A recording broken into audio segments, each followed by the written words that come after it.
Hi, this is Tim of the 1916 Company. Welcome and thanks for logging on. Today we have another luxury watch unboxing.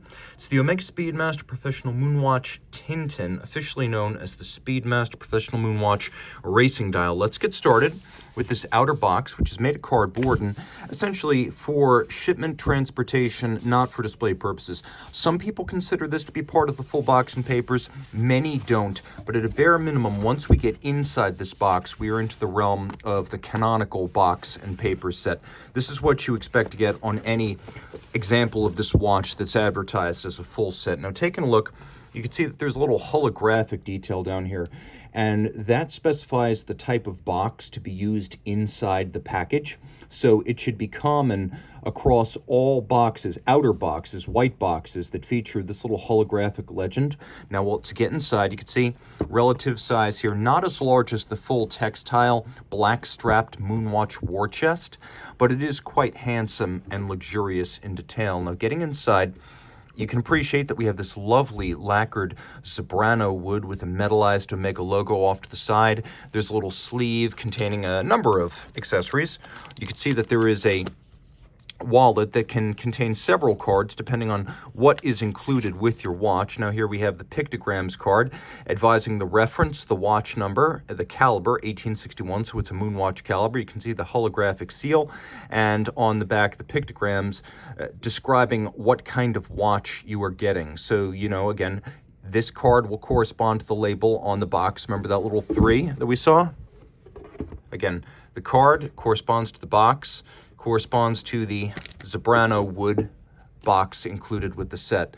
We have a tachometer, a manual wind watch, and when this watch was originally sold, this was a model that came out in 2013 and was made through about 2015, but the example you're looking at here would have been sold in 2018 according to records we have for this unit. And then, of course, 5-bar water resistance, operating instructions, edition 19. So that's what you're getting. A little card can be sheathed in this wallet. You can also put the warranty card in here, but there's another place for it that'll show you in a moment. Operating instructions in many different languages. Guys, you are old hands, you are veterans. You should know how to operate a manual wind chronograph. But if you don't, it's in that book. Okay, now jumping over to the box itself, this is where things get real interesting. First, it's extremely attractive, and you can see that it's nicely rounded off from the top to the side, and on the front rounded from the front to the flanks. We have metal hardware in high polish, and the box has a little sheath of foam to cushion this lovely wooden canister, the vessel for your Moonwatch. Now we'll get a little bit closer, and you can see that there's a piece of protected film over a medallion that also acts as the release trigger for the case. Now it opens up, and inside there's a beautiful combination of foam and stitching and contrasting red trim. The quality of the wood is admirable. You can see that all the hardware is polished. There's a little Omega logo in there, and pride of place right at center, we have the Tintin. We've also got a little hang tag that has individual identifying information about the watch here, including the reference, the watch number, the pictograms once more, and the reference of the movement inside the Omega 1861. So we will get a little bit closer now. Take a look at the watch. It comes on a cushion. The cushion has inner and outer components. So we've got this little inner vessel that sits inside the outer sheath. And then we have the watch itself, which is a Moonwatch characteristic of its time. We'll do a quick wrist shot here, by the way. This is a standard Moonwatch with the exception of what Omega officially called the racing dial, but which we have on good account via Robert Jan Broer and Wei Ko, was a literal reference to the Tintin art, featuring, if you're familiar with the adventures of Tintin, the rocket ship that's prominent in the series featuring exactly this kind of paint. Now, Omega, allegedly, according to the scholarship, is that, well, they didn't agree with the owners of the copyrights on how this would be presented or branded, or maybe there was money at stake and they couldn't see eye to eye, but it was too late to pull back the dials, so they were produced as the racing dial. Although if you're familiar with the racing dials of the late 60s and early 70s on Omega watches, you know it doesn't look precisely like this. So it's an unofficial Tintin, and again, according to Robert Yan and Waco, they only made about 1 to 2,000 of these, so they are scarce. But mechanically and dimensionally, it is a Moonwatch, which means in steel, 42 millimeters in diameter. You can see from lug tip to lug tip, it is 48.5 millimeters, 14.3 millimeters thick with a Hesselite thermoplastic crystal, 20 millimeters the spacing between the lugs, and then end link to end link. It's got a span of 53.8 millimeters across the wrist. We'll zoom out a little bit. I'll show you my wrist, which is 16 centimeters in circumference. And you can see this watch, which is mechanically identical to the one flown by NASA. It fits quite nicely. And look at that, it's even slipping underneath the cuff.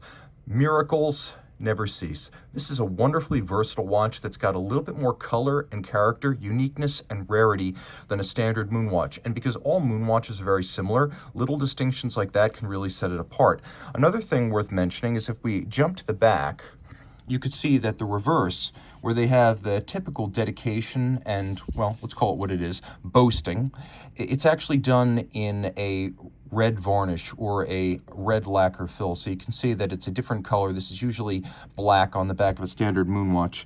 Now taking a look at the dial side, you can see it is conventionally white varnished and matte black on the dial side with plenty of luminescence, including the chronograph seconds hand. And then inside we have the LeMania-based caliber 1861. Manual wind based on the LeMania 1873 Bausch, 48-hour power reserve, 18 joules, 3 hertz beat rate. It is a very, very crisp cam-based chronograph with a lateral clutch, and then 50 meters water resistant. So continuing through the box, you can see that there is a little travel pouch that doubles as a microfiber for polishing your watch and transporting it safely. And then off to the side, there is a little recess where we have a warranty card. And you can see that this is a dealer-specific tag, and the little space here for the jeweler to identify itself has been occupied. But again, international warranty. You can see it was filled in June of 2018. The reference, the specific watch number, the Omega hologram, and then on the back in many different languages, telling you if you want to know how to operate the watch, look at the instructions, hammering home the point. Also, important to note, you've got the watch number here, and you've got the watch number on the hang tag. And so it's very nice that these things correspond. So you want to make sure that you've got all of the components of your boxed set. Sorry about that, bumping and bruising. These are your documents, and these things are tied together by the watch number.